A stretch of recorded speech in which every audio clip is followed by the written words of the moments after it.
Porque nenhuma convicção é garantia de certeza. Se você está aqui hoje numa crise de fé, porque o seu chão faltou, porque o seu mundo desabou, porque sua vida ruiu, nunca acredite que é porque você é incrédulo, ou você é ateu, ou você é ateia, ou você é agnóstica. Não, é porque você está numa crise. E eu tenho boas notícias para você. Não é o Ricardo, é Deus que abraça a mulher, o homem, no fundo do poço. Meus amigos e minhas amigas, mais um ano se passou, passamos por diversos desertos, e, em tudo Deus nos deu livramentos. O novo ano se inicia, haverá lutas e novos desafios. Vamos clamar a Deus para nos dar sabedoria e resiliência para passar por eles em paz. Sei que seu tempo é precioso para você, mas lhe peço, reserva um tempinho nesse dia, e ouça essa mensagem. Ela poderá ser para você. Reflexão do dia. Mateus 2, 1 e 2. 1. E, tendo nascido Jesus em Belém de Judeia, no tempo do rei Herodes, eis que os magos vieram do Oriente a Jerusalém. 2. Dizendo, onde está aquele que é nascido rei dos judeus? Porque vimos a sua estrela no Oriente, e viemos adorá-lo. Deus é justo com os justos. Ele é único.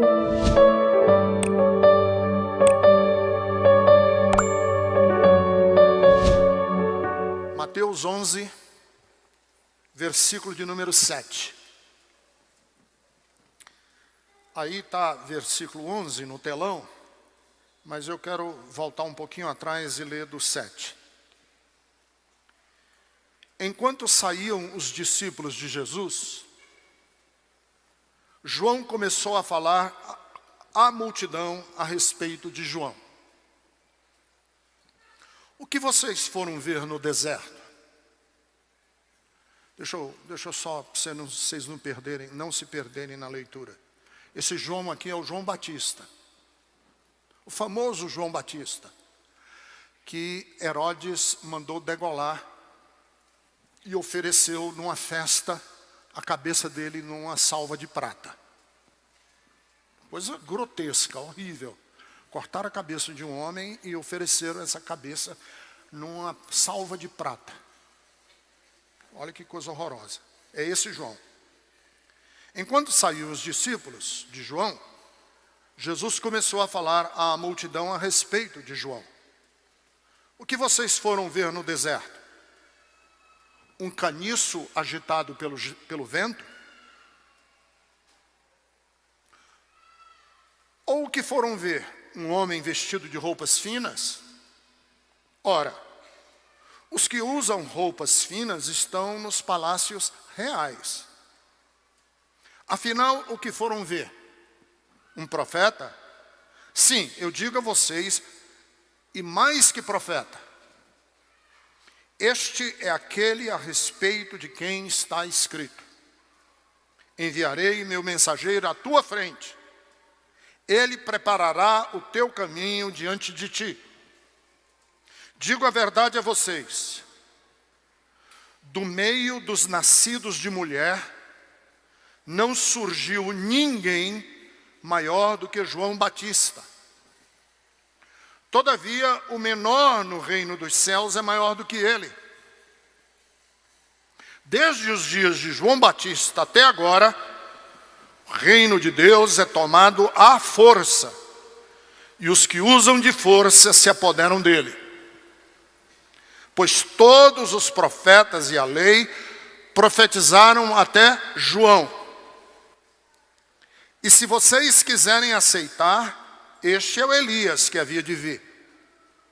Aquele que tem ouvidos, ouça. A que posso comparar esta geração? São como crianças que ficam sentadas nas praças e gritam umas às outras. Nós tocamos flauta, mas vocês não dançaram. Cantamos um lamento, mas vocês não se entristeceram. Pois veio João, que jejua e não bebe vinho, e dizem, ele tem demônio. Veio o Filho do Homem comendo e bebendo vinho, e dizem, aí está um comilão e bebarrão, amigo de publicanos e pecadores. Mas a sabedoria é comprovada pelas obras que a acompanham. Meu pai não gostava de criança que dava piti. Meu pai era militar. E uma vez lá na nossa casa, a gente nunca tinha uma garrafa de Guaraná, era Guaraná, só no domingo, só para um. A garrafa de Guaraná era sempre dividida no meio. E o meu pai foi dividir a Guaraná entre eu e o meu irmão. E quando meu pai estava derramando o Guaraná para dividir em 2 copos, meu irmão falou, ei, você errou. Você não está sendo justo. Você está dando mais para o Ricardo do que para mim. Ah, eu quero. E ficou medindo. Meu pai falou, o que é isso? Que ganância é essa? Você não vai se levantar daqui agora. Saiu de casa, foi na mercearia do lado, comprou 1 dúzia de Guaraná e disse, você vai beber todos eles aqui. E só se levanta da mesa na hora que terminar de beber. Você vai se empanturrar de Guaraná. Nunca mais ele fez isso. Levantou-se da mesa às 5 horas da tarde e não conseguia mais olhar para Guaraná.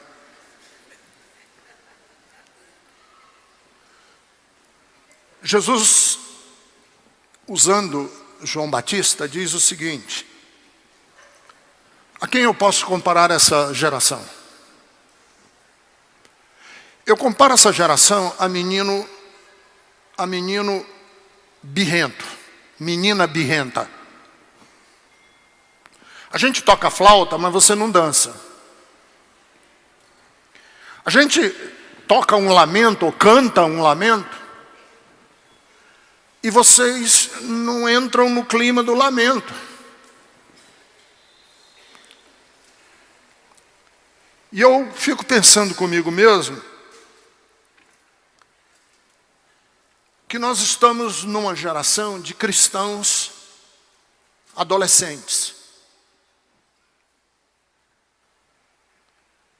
Que o Senhor toca flauta e a gente não canta. Cheio de direitos, cheio de vontades, cheio de opiniões.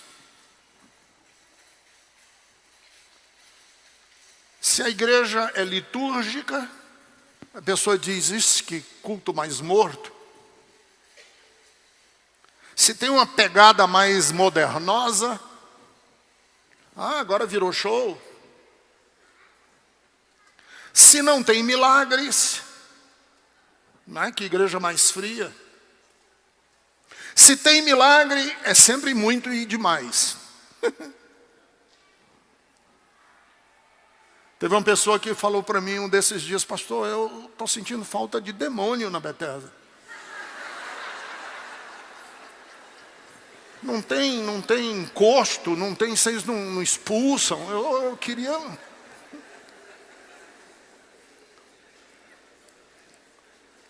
Nós somos uma geração de insatisfeitos e insatisfeitas.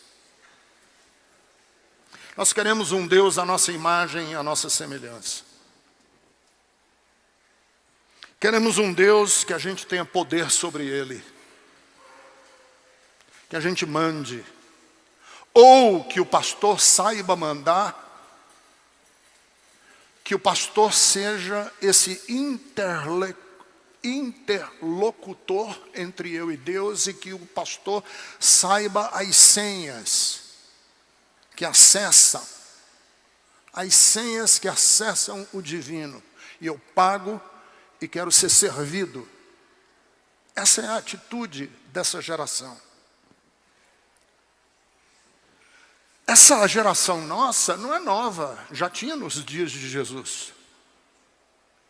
Cristãos que mudam de igreja, como quem muda de padeiro, ou padaria, ou de quitandeiro, ou de cabeleireiro, ou de barbeiro, ou de médico.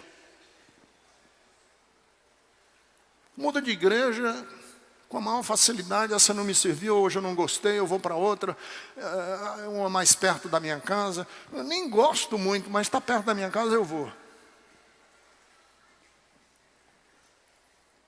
Não é nova, é muito parecida com a de Jesus.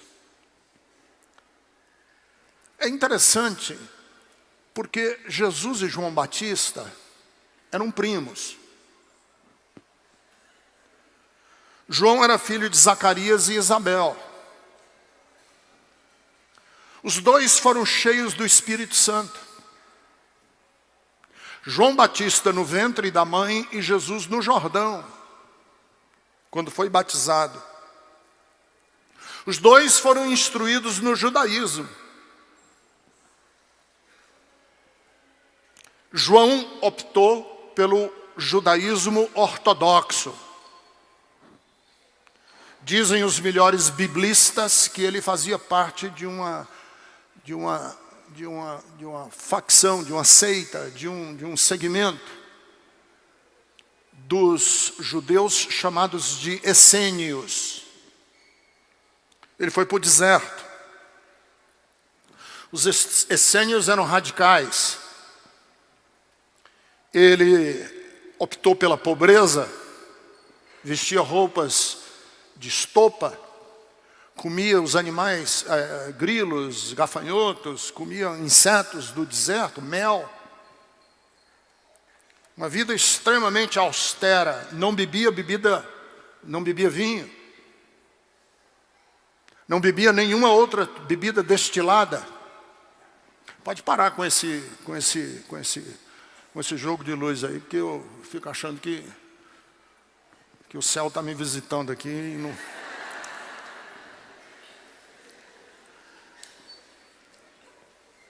não bebia bebida destilada. E foi para o deserto porque ele achava que a geração estava corrompida. E que ele só salvaria, ou só teria possibilidade de salvar, se ele se preservasse no deserto. Que é mais ou menos a mentalidade monástica. Os monges, principalmente os monges beneditinos, foram para o deserto, lá no comecinho da fé cristã, porque eles achavam que a sociedade estava tão corrompida que se eles próprios não se isolassem, eles não teriam como ajudar a sociedade. Daí que nasceram as ordens monásticas, as freiras, os monges cristãos. Ele era de uma comunidade, e essa comunidade ainda existe hoje, nos arredores de Jerusalém, que acreditava que você tinha que lavar-se sempre. Aquela coisa que eu falei hoje da reverência. Você tinha que lavar-se sempre que você fosse cultuar a Deus. Então eles criaram piscinas com 7 degraus, em que você descia nessas piscinas, tomava um banho antes de ir para o culto. Mas a Bíblia diz que o João Batista teve uma revelação de Deus, de que não era apenas lavar o corpo, tinha que lavar a alma. E foi ele que inaugurou o rito do batismo. A palavra batismo significa mergulho. Em que você mergulhava nas águas para não apenas lavar o corpo e poder servir a Deus, mas para remissão de pecados.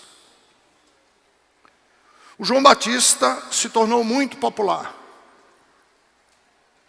Ao ponto das pessoas dizerem que ele era a ressurreição de Elias.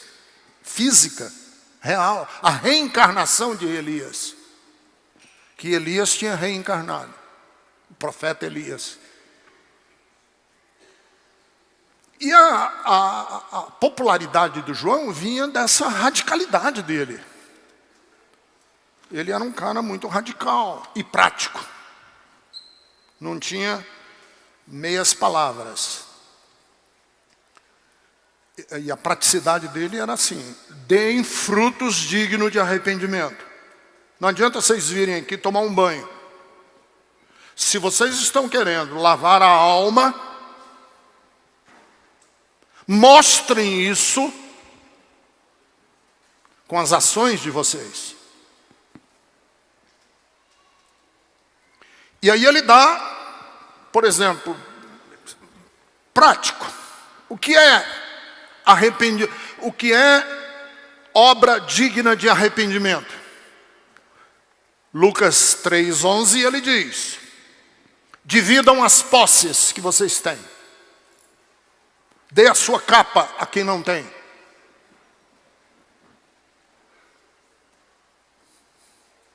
Os impostos não podem ser além da conta. Fiscais. Não é permitido extorquir. Soldado. Isso era o João Batista, sou eu que estou dizendo, não, está na Bíblia. Soldado, contente-se com o seu soldo. Não entre em nenhum negócio escuso. Era essa a pregação dele. E Jesus foi lá para ser batizado pelo João. E quando João viu Jesus, ele disse: você? Isso aqui é para arrependimento de pecado.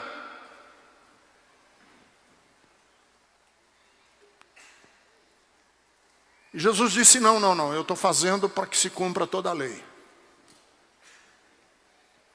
E João o batizou. O imergiu nas águas. E ali Jesus começa um novo ministério. Um novo caminho. E o novo caminho de Jesus era diferente do João Batista. Totalmente diferente. Primeiro porque João Batista não bebia vinho. E Jesus... Por isso uma das razões que eu amo Jesus. Começa o ministério dele transformando galões e galões de água em vinho numa festa de casamento, quando todo mundo já estava meio mamado. Vinho em abundância. Começa.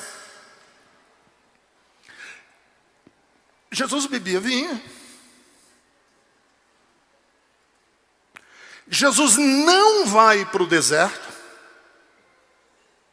Jesus opta em ir para uma cidade. Se João Batista foi para o deserto, Jesus disse: eu vou para a cidade.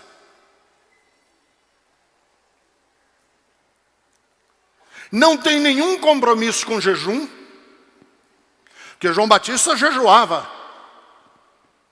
E Jesus disse: olha, não, nada de jejum. O noivo da festa está aqui, que sou eu, e não é hora de jejuar coisa nenhuma. João Batista, que era um cara radical, gostava de dizer assim: o machado está na raiz da árvore, falando do juízo de Deus. Em outras palavras, o juízo de Deus é agora, pau! Jesus disse: não, juízo de Deus não é agora não. Juízo de Deus é só lá no fim. Porque se for fazer juízo de Deus agora, vai ser precipitado. A gente vai separar. Aliás, não é nem nós que vamos separar joio do trigo. Quem vai separar joio de trigo são os anjos de Deus. E isso lá no fim, agora não. Que se for agora, é precipitado. Ó, ele está desfazendo o João Batista.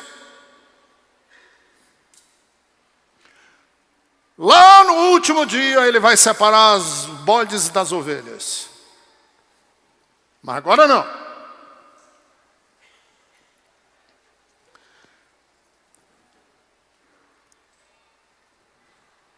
E João Batista, com toda essa ortodoxia dele, o texto diz que nunca fez nenhum milagre.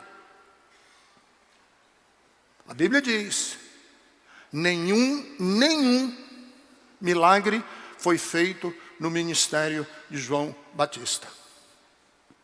E Jesus é conhecido como aquele que toca o leproso, é aquele que dá vista ao cego, é aquele que faz o paralítico andar, que abre os ouvidos do surdo. E aí o ministério de Jesus e de João Batista se descolam um do outro. E é por isso que Jesus diz assim, quando João Batista veio, vocês chamavam ele de demônio. Vejam que ele estava falando uma coisa e vocês estavam chamando ele de demônio. Eu estou falando outra coisa e vocês estão dizendo que eu sou beberrão, que eu sou glutão e que eu sou amigo de pecadores porque vivo na cidade e não no deserto. E ando com pessoas de má fama. Porque vocês são adolescentes, mimados, que dão piti. Vocês são pessoas que vivem a vida inteira numa relação com Deus de custo-benefício. Vocês vivem a relação de vocês com Deus a vida inteira numa relação de troca comercial, de oferta e de demanda, que é uma das leis básicas do capitalismo. Oferta e demanda. Quanto maior a oferta, mais barato, e quanto maior a demanda, mais caro. E aí Jesus reconhece o seguinte, não é porque João Batista fosse uma pessoa menor, não é porque João Batista estava errado, porque dos nascidos de mulher, ninguém foi maior do que João Batista. Não é porque a mensagem de João Batista fosse menor, porque a mensagem de João Batista era diferente da minha, porque a mensagem de João Batista era o seguinte, o reino de Deus tem que ser tomado à força. E eu estou falando da graça. Não é que vocês querem um pastor rigoroso. Porque se o pastor for rigoroso, vocês vão ficar traumatizados. E se o pastor for da graça, vocês vão chamar ele de liberal. Porque a relação de vocês com Deus é de adolescentes e de crianças.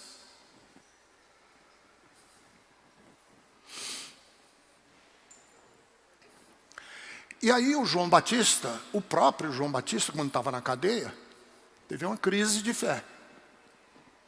Porque era tão diferente. Jesus era tão outra coisa, que ele teve uma crise de fé. O João Batista. O cara que batizou Jesus, o cara que foi cheio do Espírito Santo, no ventre da mãe, na presença de Jesus, o cara que quando Jesus foi batizado disse, eis o Cordeiro de Deus que tira o pecado do mundo. Esse cara teve uma crise de fé. E aí Jesus diz assim, vocês são como crianças. Mas o meu papel hoje de manhã aqui, não é só dar um carão em vocês não. Porque crianças somos todos nós, muitas vezes na nossa vida.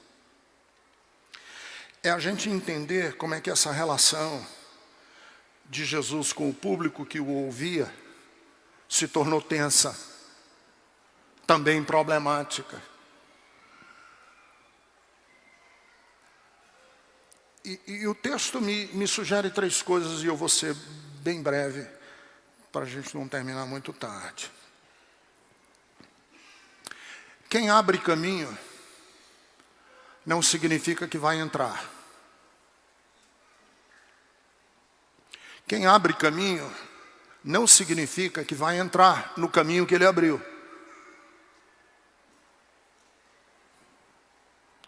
Porque o texto diz assim, João, no versículo de número 11, diz assim, dos nascidos de mulher, João foi o maior, porque foi ele que abriu o caminho para mim.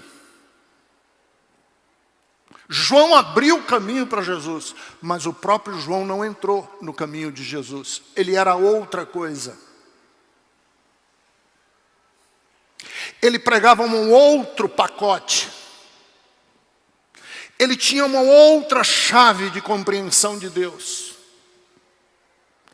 Essa chave de compreensão de Deus serviu até aqui, mas não vai servir daqui para lá. Por que eu digo isso? Porque tem muita gente aqui que está com um pacote de compreensão das coisas de Deus, que ainda é da lei. E vejam bem, a maior tendência religiosa no Brasil hoje é judaizante. Parece que os pastores rasgaram da Bíblia deles a carta de Paulo aos Gálatas, porque toda lógica é baseada na lei. Se obedecer, recebe; se não obedecer, é amaldiçoado; se fizer sacrifício, ganha; se não tiver sacrifício, vai ter problema. É tudo baseado na lei, é tudo baseado num código de recompensas e obediências, de cumprimento e de adequação para poder ter, porque essa é a lei. Isso é João Batista. Mas eu não sou de João Batista, eu sou de Jesus de Nazaré. E Jesus de Nazaré diz a todos e todas, em todas as circunstâncias: quem tem sede, venha a mim e beba, que do seu interior fluirão rios de água viva. Está franqueado o caminho para Deus. Já não é mais necessário nenhum sacrifício, porque na cruz do Calvário a expressão final de Jesus foi: está consumado. Não há nada mais a ser feito, e nem é preciso ser feito, porque Deus está satisfeito conosco. Aleluia.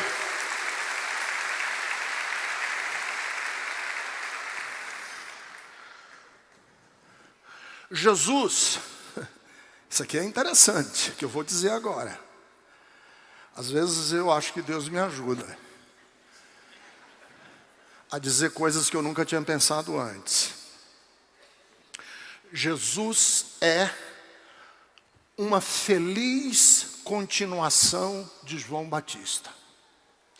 Feliz. Mas, porém, todavia, contudo, não obstante, suceder não obriga ninguém a repetir. Vamos lá, essa foi boa. Vou repetir, para você entender. Jesus foi uma feliz continuação de João Batista. Mas suceder não obriga ninguém a repetir. Eu quero que você seja uma feliz sucessão da religiosidade dos seus pais. Eu quero que aquilo que você aprendeu, você dê continuidade. Agora, dar continuidade não obriga você a repetir.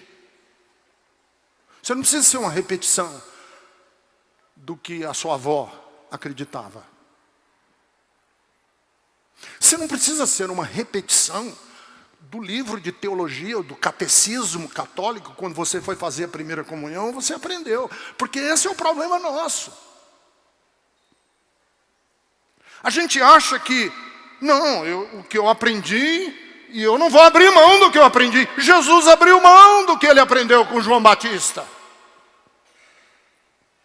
E disse: eu agora digo outra coisa para vocês. Vocês aprenderam Deus de um jeito, mas eu vou apresentar outra maneira de compreender Deus. Ah, mas eu não quero. Pois é, então, você é um adolescentezinho, preso na bitola do seu conservadorismo, do seu fundamentalismo, da sua religiosidade, e você diz assim: a minha vida não vai a lugar nenhum. Claro, você está preso no passado, numa forma de pensar religião, numa forma de pensar sua relação com Deus. E é por isso que você vive de igreja em igreja, de profeta em profeta, de pastor em pastor, de missionário em missionário, de bispo em bispo. E você bebe da água da vida, como quem bebe água do mar, só para ter mais sede. Por último, as nossas convicções não garantem certezas. Porque eu tenho certeza que João Batista teve um determinado ponto na vida dele que ele estava convicto de que Jesus era, sim, o Cordeiro de Deus. Ele tinha convicção de que Jesus era, sim, o enviado de Deus.